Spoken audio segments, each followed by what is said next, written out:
Certains historiens réalisent aujourd'hui que des composantes essentielles ont été souvent négligées pour comprendre les mouvements totalitaires du XXe siècle, en particulier le national-socialisme et le bolchevisme. L'une de ces composantes est sans doute la tentative d'inventer des alternatives aux religions traditionnelles et au concept du sacré en tant qu'opium des peuples. Cette célèbre définition de l'opium des peuples fut formulée par Karl Marx, qui déclara aussi « Un spectre rôde autour de l'Europe, le communisme ». C'est à lui que le 31 mars 1854, son fils Edgar écrit une lettre commençant par « Mon cher diable », tandis que sa femme le surnomme « le grand prêtre ». Or, la seule religion disposant en Europe d'un grand prêtre est le satanisme. Et le manifeste du Parti communiste de Karl Marx commence précisément par l'attente d'une apparition spectrale. Son auteur part du principe que l'on vit dans une société bourgeoise au bord du précipice, telle l'Hamlet de Shakespeare, prince d'un État en décomposition. En prenant le pouvoir, l'homme nouveau chasse de son esprit et de celui de la société qui l'entoure tout autre spectre qui ne prendrait pas la forme de ce nouvel homme communiste.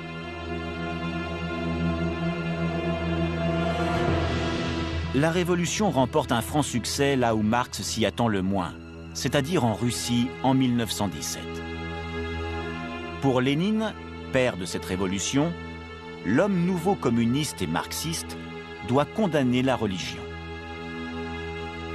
Dès lors, les images sacrées traditionnelles sont ridiculisées et détruites, ainsi que les églises. Paradoxalement, Lénine s'approprie les normes potentielles symboliques de la religion. Il connaît le pouvoir de la transcendance et du sacré. Voilà pourquoi nous allons parler de religion, de transcendance et de mystère. Nous allons parler de magiciens comme Raspoutine, du culte de Lénine vivant et de celui de Lénine mort, de son mausolée où repose sa dépouille et tout près de son cerveau analysé par les scientifiques. Nous parlerons du déchaînement de la violence anti-religieuse, d'une science fantasmagorique qui prétend pouvoir vaincre la mort, du mythe de Staline remplaçant celui de Lénine et de l'occultisme pratiqué y compris dans les différents communismes de Cuba, de Roumanie, de Corée et du Cambodge.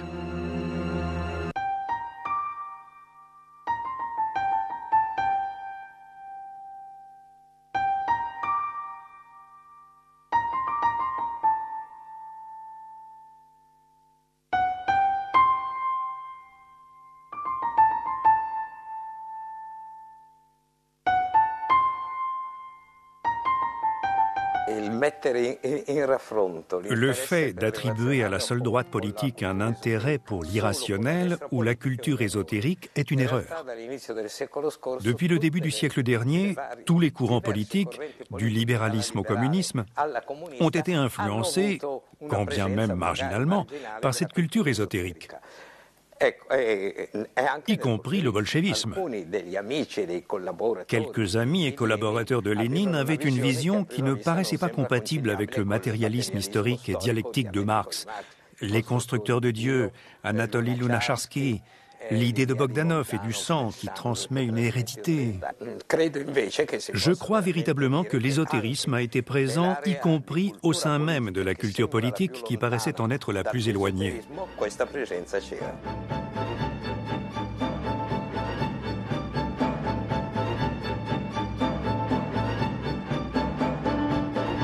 La Russie tsariste est un pays pétri de contradictions.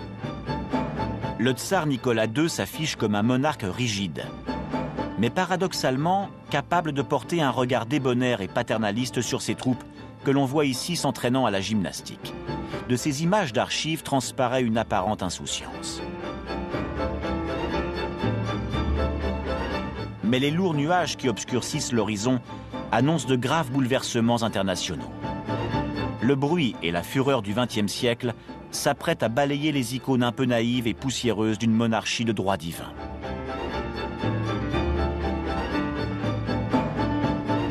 Car en Russie prédomine une inégalité et une pauvreté diffuses, dont ne viennent à bout ni les réformes timides, ni le développement de quelques industries protégées, ni la redistribution limitée des terres des grands propriétaires aux paysans.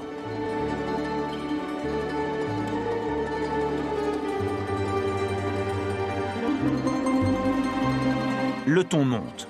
Les ouvriers, en particulier de Moscou et de Saint-Pétersbourg, se comportent de manière sans cesse plus radicale et développent une propension idéologique pour le socialisme. La Russie se dirige inexorablement vers une révolution. La mortalité infantile est très élevée et le peuple exploité. La gestion des campagnes est archaïque et les industries manquent de technologies avancées. Tels sont les symptômes évidents de ce malaise criant, devenu incontrôlable et qui touche la quasi-totalité de la population de la Russie tsariste.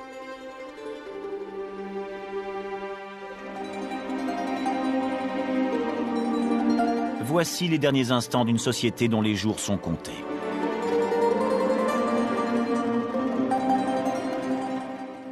La Russie des tsars incarnait pour le monde entier le summum d'une monarchie autarcique, conservatrice, retranchée sur des positions très traditionnalistes, y compris religieusement. Le tsar était le chef politique de l'orthodoxie et de toute la communauté ecclésiastique orthodoxe qui soutenait le régime monarchique. Tous deux étaient radicalement fermés aux autres expressions religieuses comme l'islam, le catholicisme et le judaïsme, que l'on persécutait même.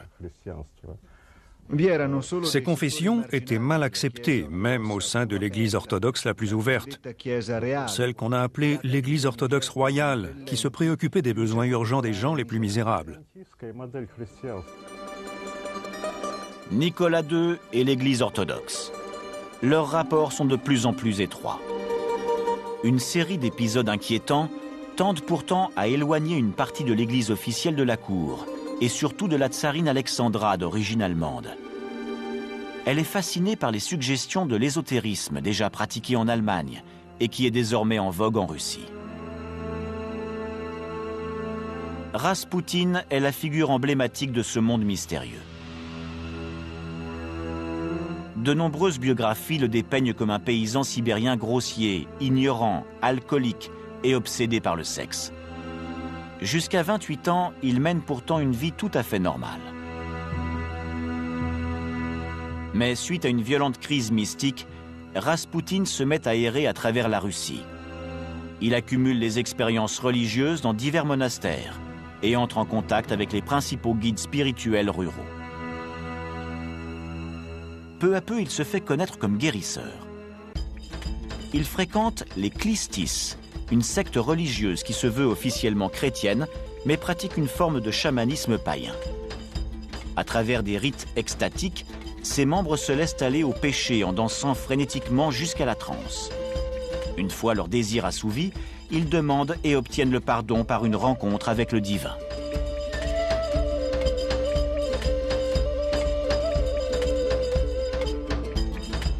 Raspoutine n'a jamais oublié ses expériences, y compris lorsqu'il devient conseiller de la cour après avoir été appelé au chevet du tsarevitch Alexis, fils de Nicolas II, et l'avoir guéri.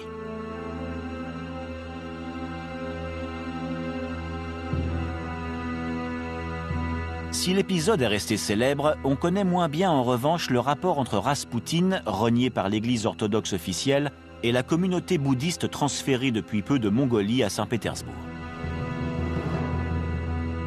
Dorjiev est le chef de cette communauté petite mais riche et très influente, et que soutiennent les Japonais et l'Empire prussien, tous deux en l'occurrence anti-russes et anti-tsaristes.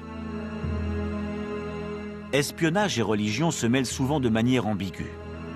En mai 1900, Dorjiev rencontre à Tokyo Karl Haushofer, chef du détachement militaire de l'ambassade de Prusse auprès de l'empereur du Japon, lui aussi bouddhiste.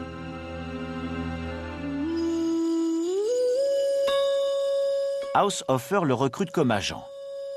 Il lui confie la mission, pour le compte des Prussiens et des Japonais alliés contre leur ennemi commun, la Russie, d'ouvrir un temple bouddhiste à Saint-Pétersbourg. Une fois sa mission accomplie, Dorjiev soutient d'abord Raspoutine, puis Lénine.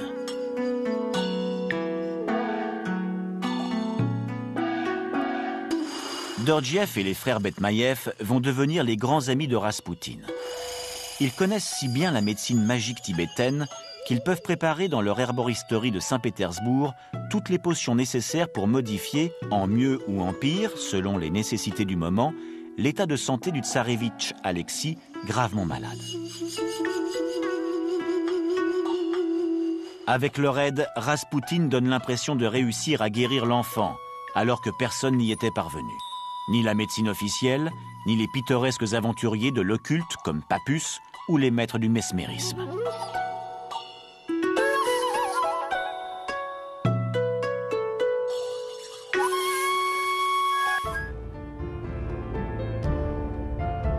Le mesmérisme est une pratique scientifique permettant la guérison par l'hypnose. D'après Mesmer, l'hypnotisme soigne les désordres du corps et de l'esprit. Une fois dans les grâces du tsar, Raspoutine en devient le favori. Mais il devient surtout le favori de la tsarine, ce qui n'est pas sans lui attirer l'antipathie d'une grande partie de la cour.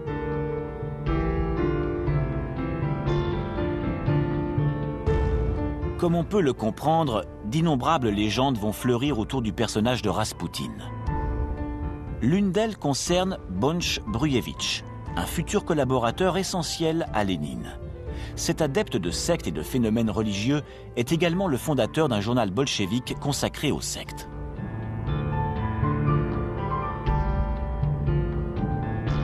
On raconte que Bonch Brujevitch montra un jour à Raspoutine une photo de Marx. Le moine maudit tomba dans une sorte d'adoration extatique et déclara que l'homme voulait le connaître au plus vite et qu'il ne fallait pas faire attendre un si éminent et si puissant personnage.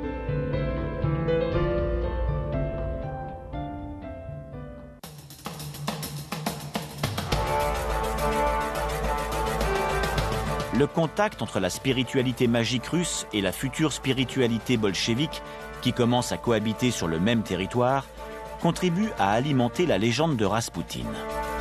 Et de la légende à l'histoire, il n'y a parfois qu'un pas. Au palais, un complot décide d'assassiner Raspoutine.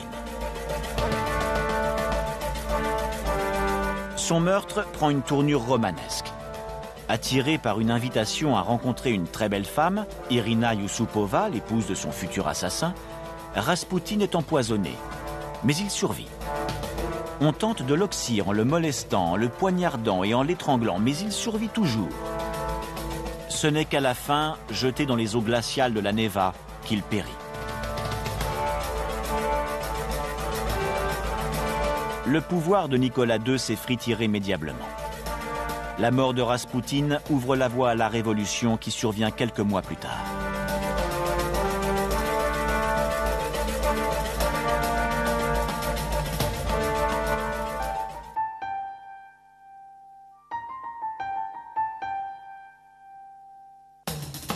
Mars 1917. La Première Guerre mondiale fait rage depuis 3 ans et la Russie accuse le coup sur tous les fronts. Après avoir quitté Saint-Pétersbourg, Nicolas II s'autoproclame chef des armées. C'est le début de la fin. Du 8 au 11 mars 1917, les violentes manifestations qui éclatent dans la capitale à cause du manque de pain et de charbon se multiplient et la situation empire.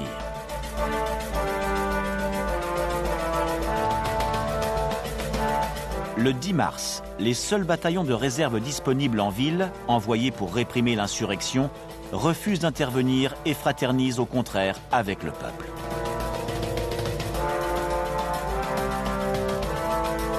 L'idée de faire affluer sur les zones de trouble des troupes loyales sauverait sans doute le gouvernement impérial. Mais Nicolas II est occupé au même moment avec ses soldats sur un front bien trop éloigné. Unanimement, la population de Saint-Pétersbourg cherche un guide et le trouve dans la Douma, le parlement naissant. Après une brève saison au pouvoir assurée par le gouvernement social-démocrate, également soutenu par les grandes puissances occidentales qui reconnaissent à sa tête Kerensky, vient le tour de Lénine. Lénine et Trotsky se rejoignent en avril 1917 à la station ferroviaire Finlande de Saint-Pétersbourg. Les Allemands leur ont permis de traverser leur pays dans un wagon blindé venant de Suisse, en souhaitant que leur présence contribue à rendre vains les efforts de guerre russes. Le banquier Parvus, de Hambourg, soutient financièrement la révolution grâce à des fonds provenant de banques allemandes et nord-américaines. Prise en tenaille entre les armées occidentales et les troupes tsaristes, l'armée prussienne espère que Lénine saura ramener la paix en Nouvelle-Russie. C'est ce qui arrive peu de temps après à Brest-Litovsk.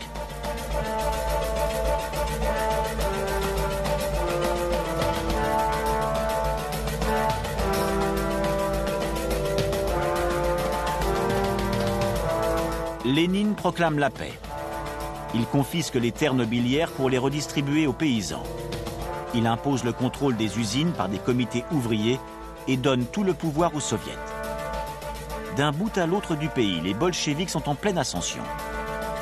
On a la nette impression que Lénine a parié et gagné en jouant davantage sur les faiblesses d'autrui que sur une organisation encore imparfaite.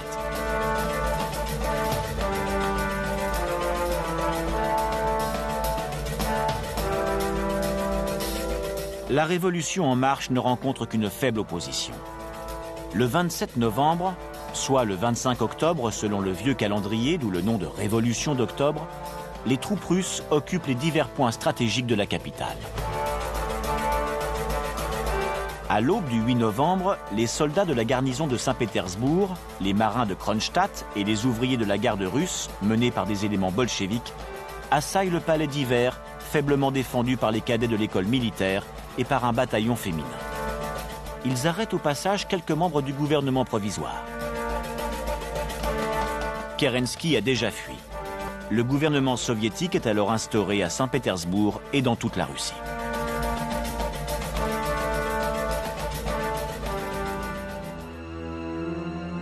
La Russie change. Le peuple exalté glorifie la nouvelle République. Mais l'enthousiasme tourne court. La révolution n'est pas pacifique. Les événements s'enchaînent en quelques mois et les contradictions ne trouvent pas de solution. Guerre civile, pauvreté, faim obtiennent pour seule réponse la répression sévère du régime bolchevique qui organise un minutieux et implacable réseau de police secrète. Entre 1928 et 1931, la terreur de la guerre civile fait au moins 3 millions de morts civiles et militaires.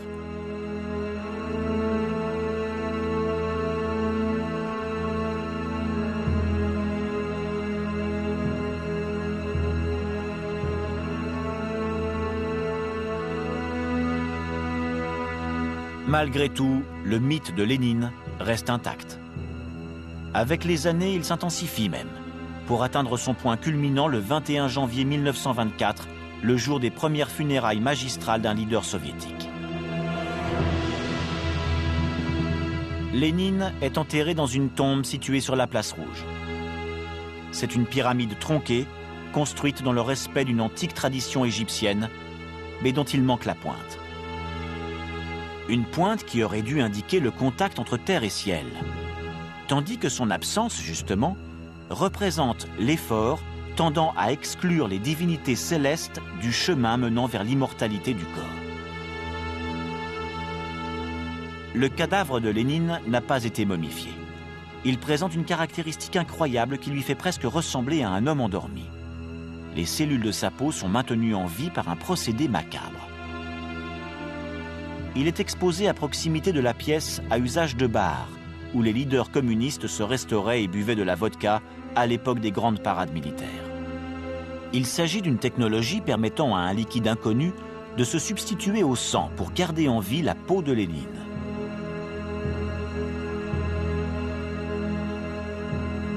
Aujourd'hui, le corps du leader est toujours visible, même s'il est interdit de s'arrêter devant la vitre qui le protège. Les spectateurs peuvent tourner autour de la dépouille, mais uniquement dans le sens inverse aux aiguilles d'une montre.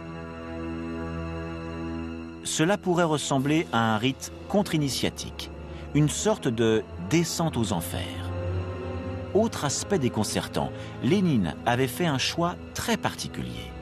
Avant de mourir, il avait ordonné qu'on extrait son cerveau de son cadavre pour le conserver sous plaque de verre divisée en 200 lamelles très fines. Lénine avait chargé de cette mission un professeur allemand, Oskar Vogt, théosophe et son grand ami depuis l'exil en Suisse. Celui-ci fonda l'Institut du cerveau de Lénine, avant de retourner en Allemagne, collaborer avec les SS jusqu'en 1944, où il mourut. Aujourd'hui, dans la ville de Moscou post-communiste, 1 kilomètre sépare la dépouille de Lénine de son cerveau sectionné. Autre croisement des légendes et de l'histoire. D'aucuns prétendent qu'un jour, l'organe rejoindra le crâne de Lénine grâce à un rituel magique symbolisant, bien évidemment, l'espoir de sa renaissance.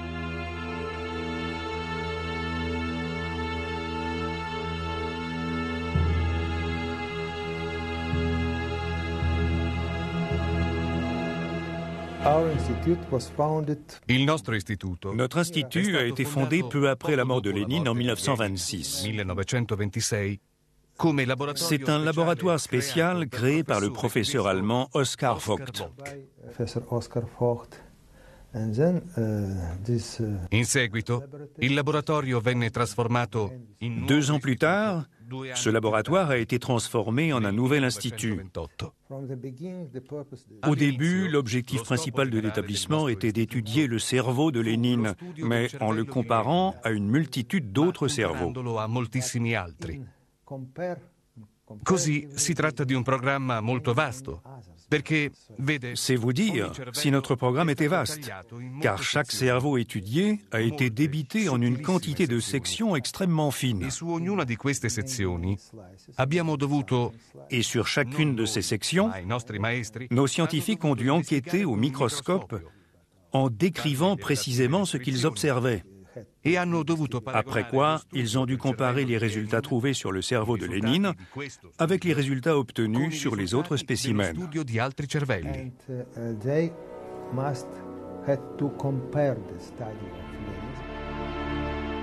Sur la dernière photo prise de son vivant, Lénine a nettement l'air fatigué et malade. Mais peut-être a-t-il aussi, à ce moment-là, dans ses yeux bouffis, l'image de la célèbre toile « L'île des morts » de Böcklin, qu'il posait sur son lit pendant son exil à Zurich et dont il parle dans ses mémoires.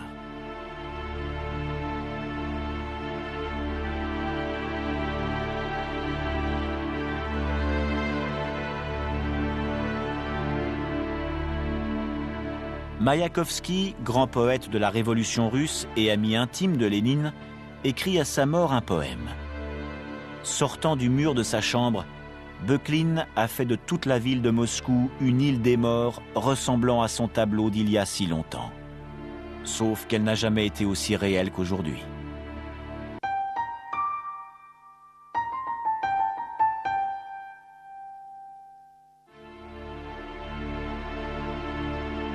Le colossal palais de la place Loubianka, de triste mémoire, n'accueille plus les bureaux du KGB, émigré depuis dans une romantique villa du centre de la capitale.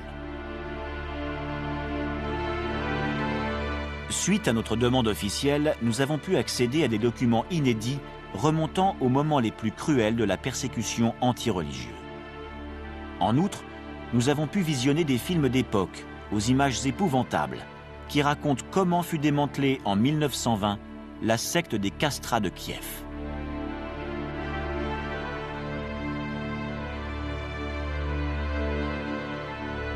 Le film, déconcertant, donne un aperçu de la violence qui accompagnait la propagande du nouveau régime pour liquider la question religieuse. On doit ces images aux ailes de la section anti-religieuse du ministère de l'Intérieur du régime soviétique. Celui-là même qui, à partir de 1920, aurait donné le feu vert à la Ligue des 100 dieux militants, une institution en apparence autonome pour éradiquer tout sentiment religieux de l'esprit de la population russe.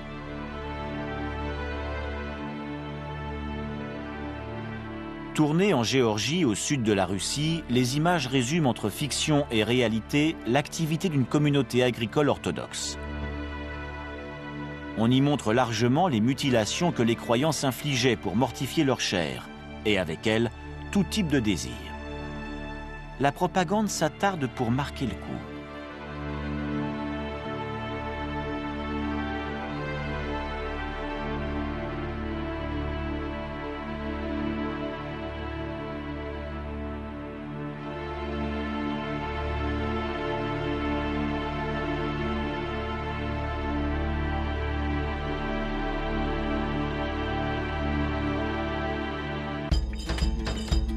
Derrière cette danse frénétique évoquant une possession, on diffusait un avertissement. Attention, la foi religieuse peut vous mener à de tels excès. Les Clistis, une secte religieuse dont Raspoutine fit partie, dansaient avec la même frénésie. Le film montre ensuite d'autres images paradoxales qui, si elles peuvent paraître ridicules à nos yeux, pouvaient impressionner les spectateurs naïfs et mal informés du début du XXe siècle. Simulacres d'enfants qu'on enfourne, de religieux cherchant leur envol, de rites propitiateurs de la pluie. On reproche aussi aux dévots de ne pas extraire l'eau des puits de la manière la plus pratique qui soit, c'est-à-dire selon les principes de la raison. Contre la tradition magico-religieuse, la propagande assène une méthodologie bornée de la logique et du rationnel.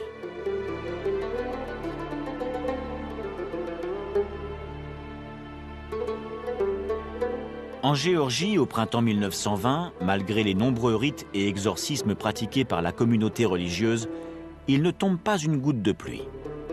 Pour les auteurs du film, c'est la preuve évidente que Dieu n'existe pas. Au documentaire sur cette communauté agricole succède le compte-rendu du procès auquel sont soumis ses membres, accusés par la même occasion de subversion armée et de résistance pro-tsariste au régime soviétique. Le procès se termine par la condamnation à mort de tous les prévenus. La religion est tournée comme un esclave spirituel qui pèse sur les masses et les réduit à se consacrer exclusivement à un travail perpétuel dans l'intérêt d'autrui.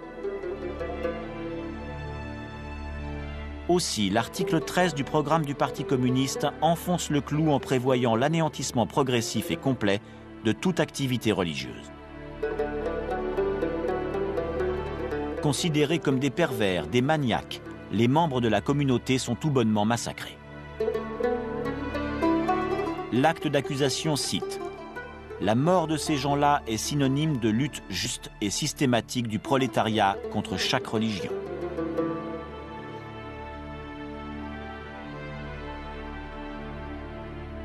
Le film de propagande s'achève sur une pratique jugée abominable. Les baptêmes pratiqués dans le fleuve. Ce sont là les dernières images de l'initiation religieuse d'une communauté sacrifiée par la Révolution.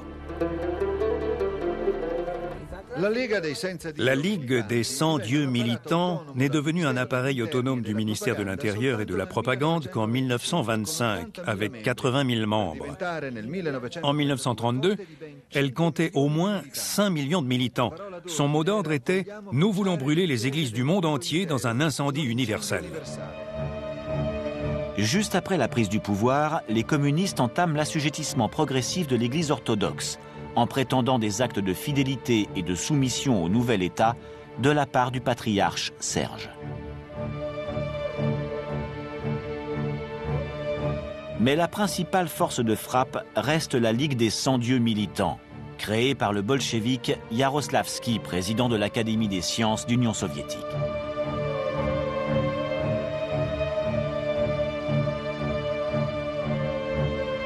En hommage à la doctrine communiste qui stigmatise la religion comme l'opium des peuples, les 100 dieux militants rassemblent surtout des jeunes, après les avoir recrutés majoritairement parmi les masses dispersées et abandonnées après la tragédie de la guerre civile. Au cours de la collectivisation forcée des campagnes à la fin des années 20, le parti et l'État cessent toute tolérance, et les 100 dieux se retrouvent en position de force pour éradiquer des écoles l'enseignement religieux, et dénoncer les prêtres et paysans pieux, identifiés comme des ennemis de classe qu'il faut liquider. En 1928, Yaroslavski affirme que l'objectif de la Ligue est de faire du Vatican, d'ici 100 ans, le plus grand musée anti-religieux du monde.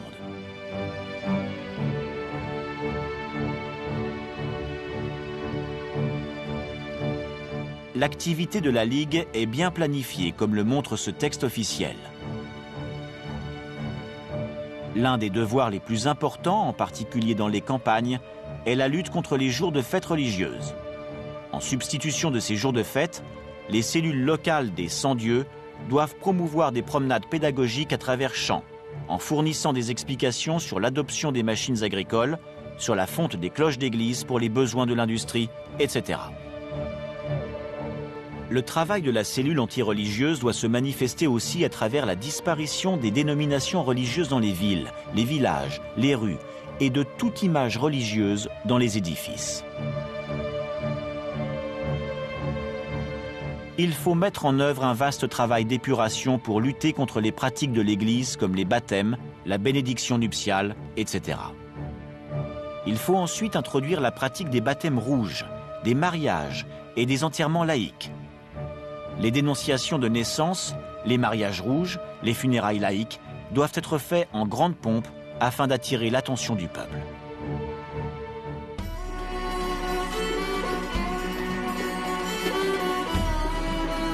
Ces images inédites montrent une partie de la Ligue des 100 dieux militants, ridiculisant et désacralisant les rites et cultes des religions officielles.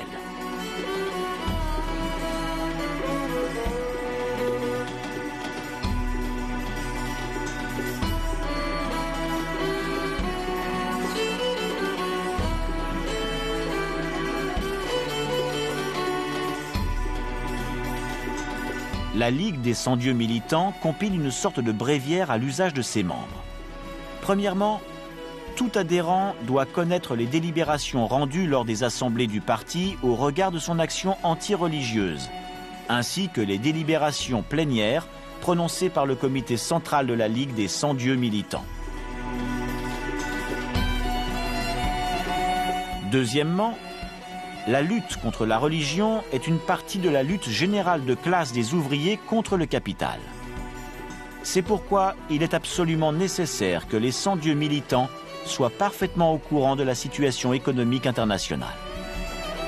Troisièmement, le 100 dieux militant doit montrer que la religion dans tous les pays et parmi tous les peuples est également une arme contre-révolutionnaire et un moyen d'oppression et d'exploitation des travailleurs. 30 millions d'exemplaires de revues et de livres ont ainsi été publiés.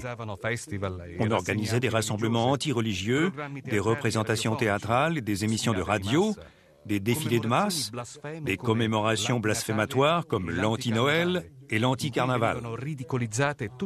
Autant de manifestations dans lesquelles on ridiculisait toutes les expressions et les rites religieux, auxquels on substituait un endoctrinement politique. C'est-à-dire qu'on remplaçait le fanatisme religieux par l'exaltation du mythe du parti politique et de son leader.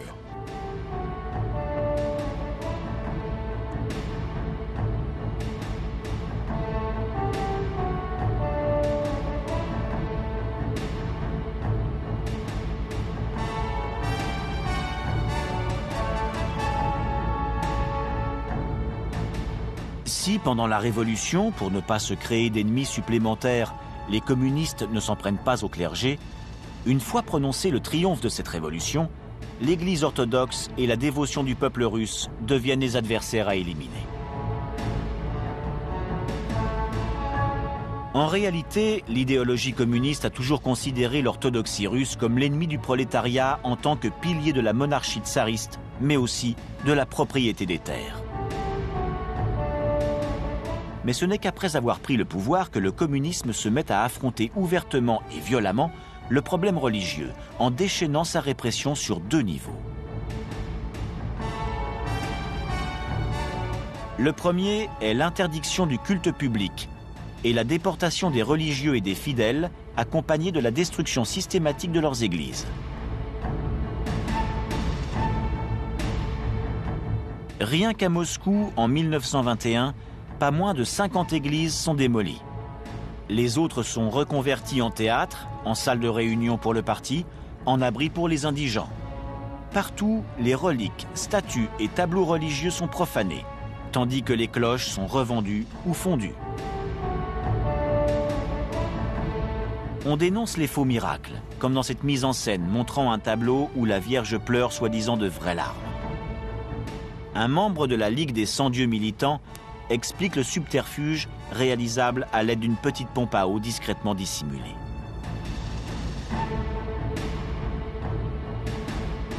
Ainsi, la manipulation s'exerce-t-elle de manière extrêmement perverse.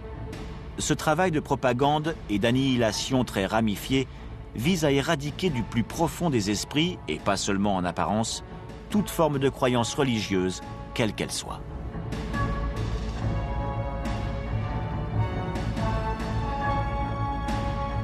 Ce film réalisé par les 100 dieux militants dénonce non seulement les catholiques et les orthodoxes, mais aussi les sectes, les baptistes, les abstinents, les platides, les snalks, les payeurs de la dîme, les moyalmiques, les silencieux, les diégunes, les exilés, les théodosiens, les fils du dragon rouge, les apocalyptiques, les serviteurs de Saint-Georges, les tolstoïens, les ennemis de la guerre, les hommes de Dieu et ainsi de suite.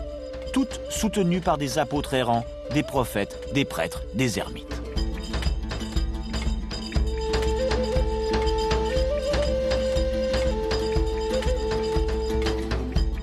Au début, ces sectes sont vues d'un bon œil par les communistes bolcheviques, qui les considèrent comme des ennemis des églises officielles. Mais bientôt, le pouvoir les persécute pour la forte entreprise qu'elles exercent sur les masses populaires, en particulier dans les campagnes.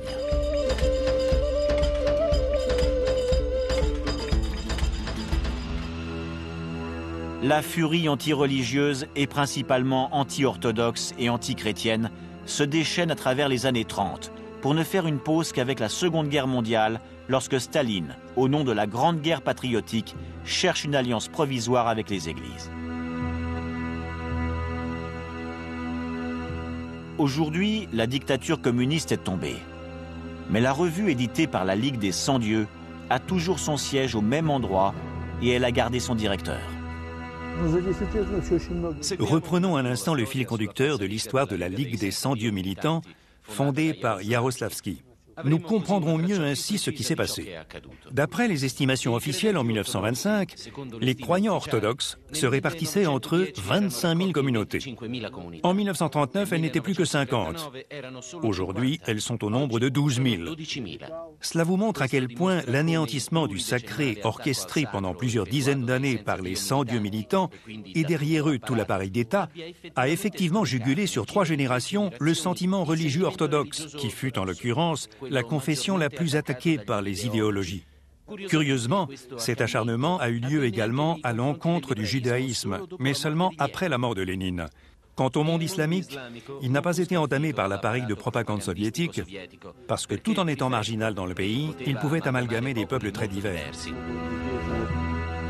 Le credo officiel des 100 dieux est exposé en détail dans leur manuel, sorte de contre-évangile d'environ 800 pages, dont nous avons extrait quelques passages éloquents. Aujourd'hui, Dieu n'existe plus. Lénine est descendu sur terre et tout le monde a commencé à vivre heureux. Mais aussi, l'homme peut aujourd'hui connaître la vérité. Ce n'est pas un acte irrationnel de foi, de présage ou bien une vision. Elle n'a rien de mystique. C'est une vérité faite de certitudes humaines, le miroir fidèle du monde réel. L'endoctrinement passait également par le biais d'un jeu de devinettes souvent proposé par les chefs de la Ligue. De jeunes membres des 100 dieux, en particulier dans les campagnes où l'on entretenait un contact quasi païen avec la nature, faisaient jouer les plus jeunes à une sorte de quiz permettant de démythifier la religion de manière ludique et d'ancrer la propagande dans les esprits les plus vulnérables.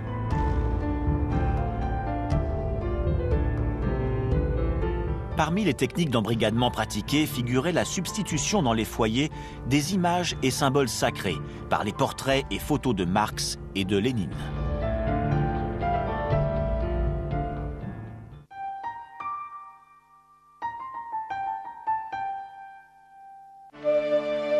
Vladimir Fedorovski, qui vit à Paris depuis plusieurs années, est un auteur à succès. Au cours de sa jeunesse à Moscou, il a étudié à l'Académie des cadres dirigeants des services secrets d'Union soviétique aux côtés de Sergo Beria, le fils de Lavrenti Beria, ancien chef du KGB.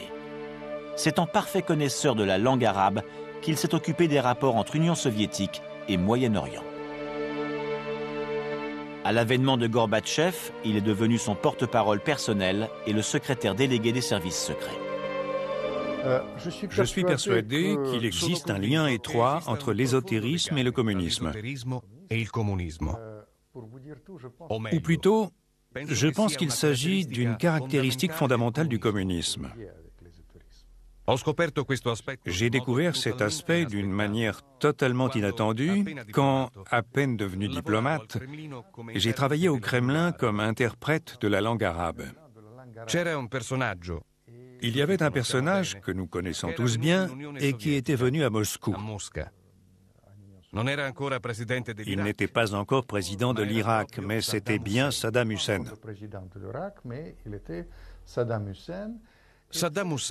Il était convaincu qu'il fallait puiser dans l'expérience communiste. Lui-même s'inspirait d'un personnage en particulier, Staline. Il m'a demandé de faire une sorte de pèlerinage dans les lieux mythiques où vécut Staline. Nous avons visité sa datcha équipée de 12 chambres, toutes absolument identiques. Staline dormait dans l'une d'elles, même si l'on ne savait pas laquelle. Une fois, Saddam Hussein m'a demandé de lui faire visiter la bibliothèque de Staline. Voilà quel fut le point de départ de ma réflexion. Il a pris un livre dans la bibliothèque, il l'a observé et il a vu qu'il n'était pas de Lénine. Il en a pris un deuxième, puis un troisième et un quatrième. Aucun d'eux ne parlait du marxisme. Par contre, il y avait des livres sur lesquels des annotations bien précises avaient été faites.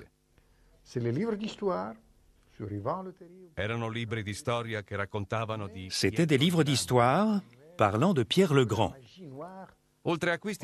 En outre, il y avait un manuel de magie noire d'Omeakov, avec des notes prises par Staline.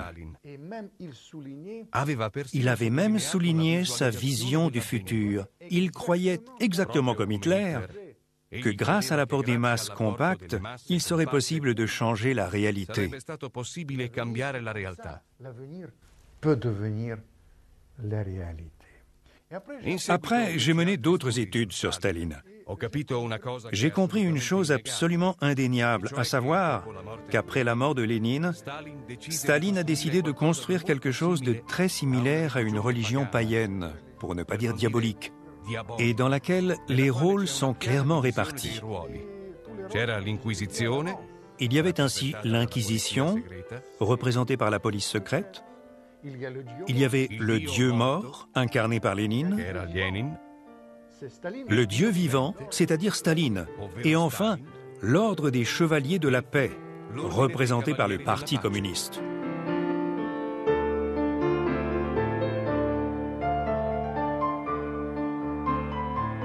On peut dresser un schéma précis.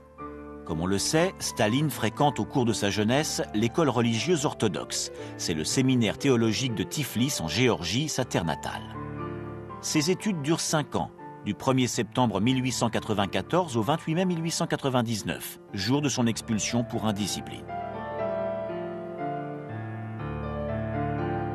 L'historien James Moore, membre de la Royal Asiatic Society de Londres, auteur de la biographie de Gurdjieff, l'asiatique mystique qui enflamma les salons occidentaux au début du XXe siècle et fut professeur de philosophie contemporaine à Oxford, soutient que Staline et Gurdjieff s'étaient connus à Tiflis, quand bien même ils fréquentaient des cours différents. Sergo Beria, fils de l'ancien chef du KGB Lavrenti Beria, lui aussi géorgien, suppose que le jeune Gurdjieff, dont la famille vivait à Constantinople, fréquentait de temps à autre la maison des Stalines pour ressentir un peu de chaleur familiale, même si la mère de Staline vivait déjà seule et était à moitié alcoolique. Cette rencontre entre hommes extraordinaires est pourtant méconnue et contestée. Ni les spécialistes de Staline, ni les disciples de Gurdjieff ne considèrent leur entente comme plausible.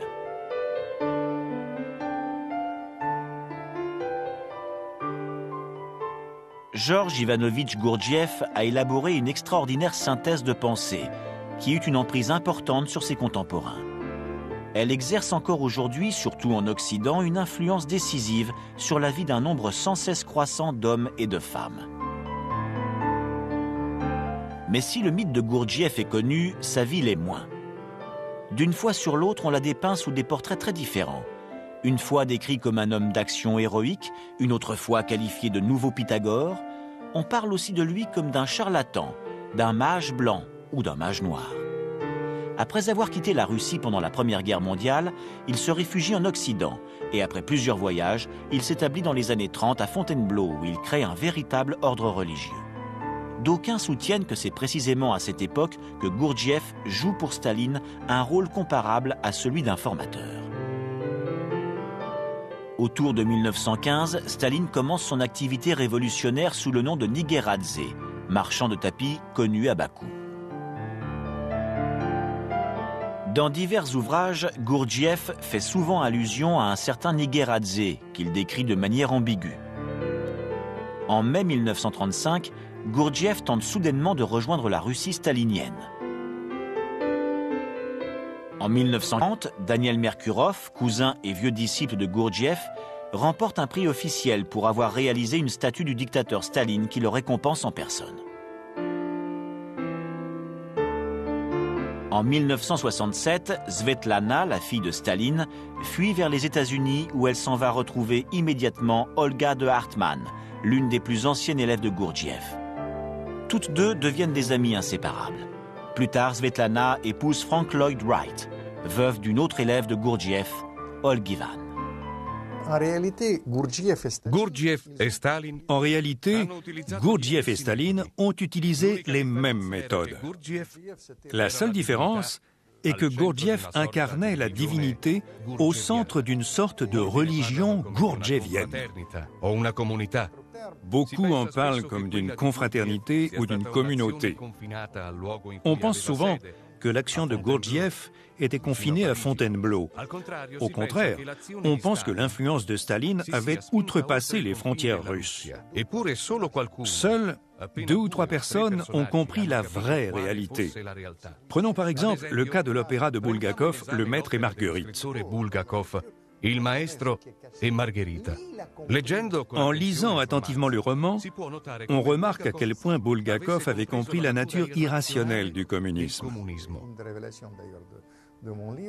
Dans mon livre, je parle également de Bulit, le premier ambassadeur américain à Moscou et grand ami de Bulgakov, qui avait compris de nombreuses facettes du communisme. On sait que Staline aimait passer des soirées avec ses invités à boire et à converser indéfiniment.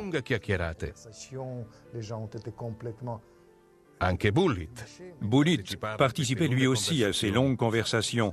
Une fois, il a dit à l'une de ses amies « Staline m'a embrassé sur la bouche et j'ai senti l'odeur de l'au-delà. » embrassé sur la bouche et j'ai senti l'odeur d'au-delà. Le complot organisé par Staline pour prendre le pouvoir commence quelques jours avant la mort de Lénine.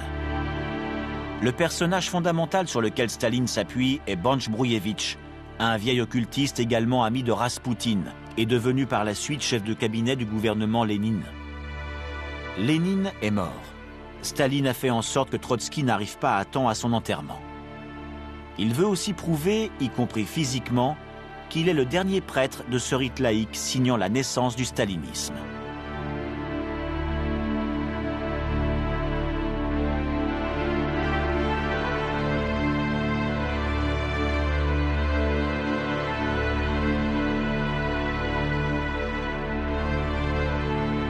Tout commence dans la salle des colonnes. Staline prononce un discours impersonnel s'inspirant de la liturgie orthodoxe, un véritable sermon. Il affirme face à tous qu'à compter de cet instant, il faudra agir dans l'intérêt de l'Union soviétique et du communisme.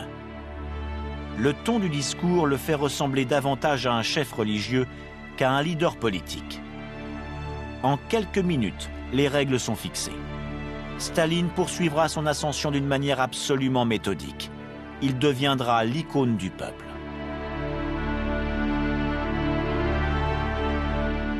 Voilà pourquoi le communisme a fonctionné.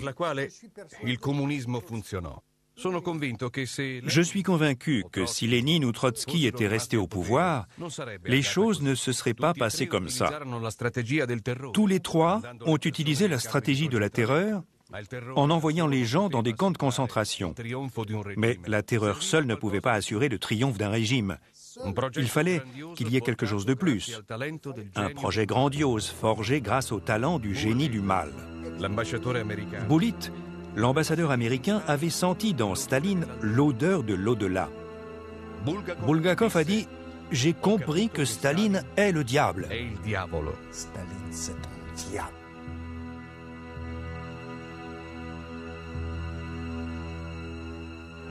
C'était en 1939. Staline était sur le point de signer le pacte Molotov-Ribbentrop qui scellait l'alliance inopinée entre Hitler et Staline. À l'époque, un personnage important œuvrait dans le giron de Staline, Lavrenti Beria, le chef des services secrets. Beria parle à Staline d'une personne qui a des capacités extraordinaires venant de l'au-delà. Staline lui répond « S'il est aussi puissant que vous le prétendez, qu'il vienne me trouver ». Et il lui confie un laissez-passer. Beria regarde le document et s'aperçoit que ce laissez-passer est en blanc pour le mettre à l'épreuve. À tel point que Beria devient aussi blanc que le laissez-passer. Il se rend compte qu'il ne s'agit pas d'un jeu. Aussi, il se rend auprès de Messing, qui vient de Pologne occidentale. Il lui donne le document et il lui dit « Venez voir Staline avec ceci ».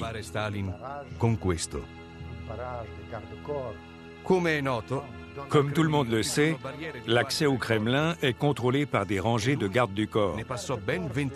Messing en franchit au moins 26. Tous sont des officiers supérieurs qui surveillent le bureau de Staline, mais il réussit à passer les barrages et à entrer dans son bureau. Staline est impressionné. Messing a hypnotisé les gardes du corps. Quand il entre dans son bureau, Staline est très touché.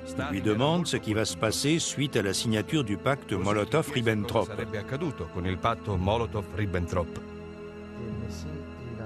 Et Messing lui répond « Je vois des chars avec une étoile rouge entrant dans Berlin. » Staline est anxieux. Il veut savoir quand cela va se passer. On est alors seulement en 1939.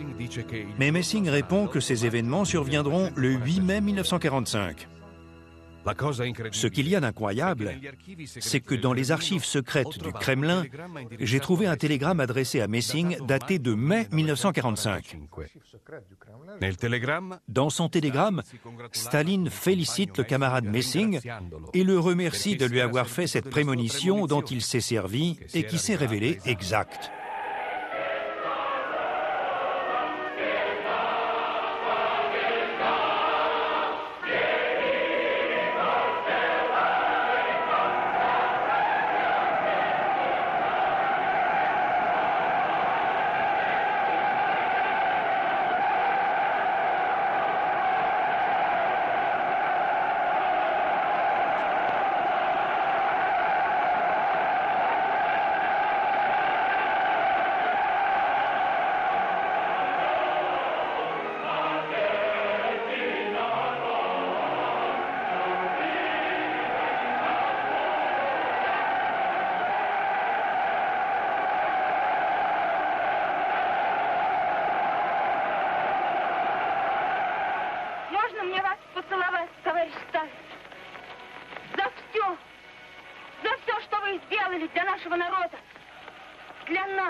On peut analyser le communisme autrement que du seul point de vue marxiste et par une approche rationnelle, ce qui était jusqu'il y a peu la version officielle et l'unique clé de lecture proposée par l'orthodoxie.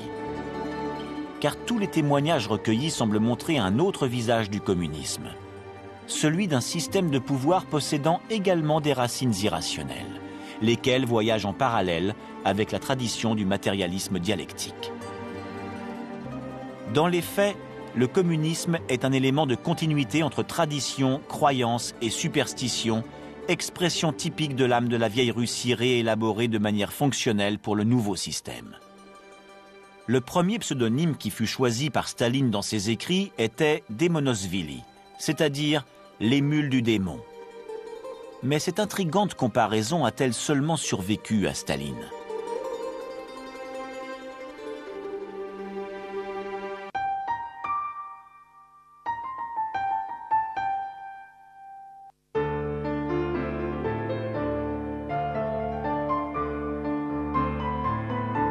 Outre le fait qu'Aelita, la reine de Mars, film de 1924 de Yakov Protozanov, inspiré d'une nouvelle éponyme d'Alexeï Tolstoï, ait remporté un immense succès public, ce fut le premier film de science-fiction de l'Union soviétique.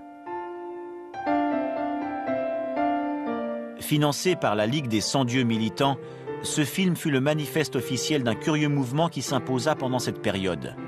Le cosmisme, secte minoritaire, marginale, en apparence seulement, et qui trouvait ses origines dans la gnose orthodoxe de la fin du XIXe siècle. Le cosmisme naît avec Nikolaï Fyodorov, un philosophe religieux devenu par la suite dirigeant bolchevique et dont les idées rayonnent encore aujourd'hui dans divers milieux scientifiques russes. Fyodorov affirmait que la mort est le mal absolu et que la résurrection se produit non pas par l'intervention du divin, mais grâce à l'homme nouveau, fils du progrès. Ainsi, les sciences deviennent-elles l'expression substitutive de la spiritualité et du sacré. Le cosmisme, en syntonie avec le matérialisme communiste, théorisait sur la centralité de la matière comme métaphysique du corps et non plus de l'âme. Cela au point que l'utopie de Fyodorov imaginait des voyages dans le cosmos, d'où sa dénomination de cosmisme, afin de trouver des mondes susceptibles d'accueillir tous nos ancêtres, lesquels se seraient remis à vivre en donnant naissance à un univers enfin égalitaire, heureux et éternel. S'il semble qu'on se trouve à nouveau en présence d'une fantaisie surréaliste, un opportunisme mêlé de naïveté a tôt fait de reprendre le dessus. Gagarine, le premier homme à avoir navigué dans l'espace, aurait prononcé ces mots à peine se fût-il trouvé en orbite. « Je suis dans le ciel, mais je ne vois aucun dieu. Je remercie Fyodorov et son cosmisme si je me trouve ici aujourd'hui. » Ainsi, le projet des cosmistes, parvenu à son apogée dans les premières années de la Révolution, puis tombé en léthargie pendant une trentaine d'années sous Staline et Brejnev, trouve-t-il un second souffle grâce à la conquête spatiale, lorsque le 12 avril 1961, Youri Gagarin devient le premier homme à être envoyé dans l'espace.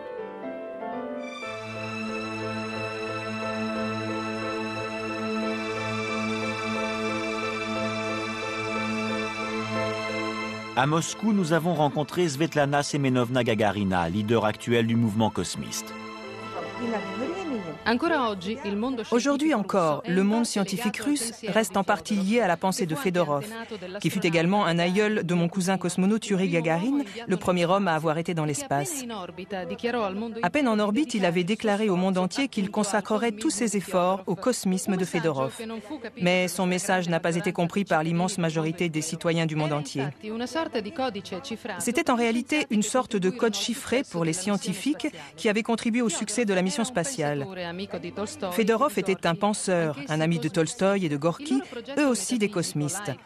Leur projet métaphysique, laïque et matérialiste, voulait redonner la vie à tous les morts, à nos parents, à nos grands-parents, à tous nos ancêtres, afin de les remercier de nous avoir engendrés et pour leur permettre de vivre physiquement à nos côtés.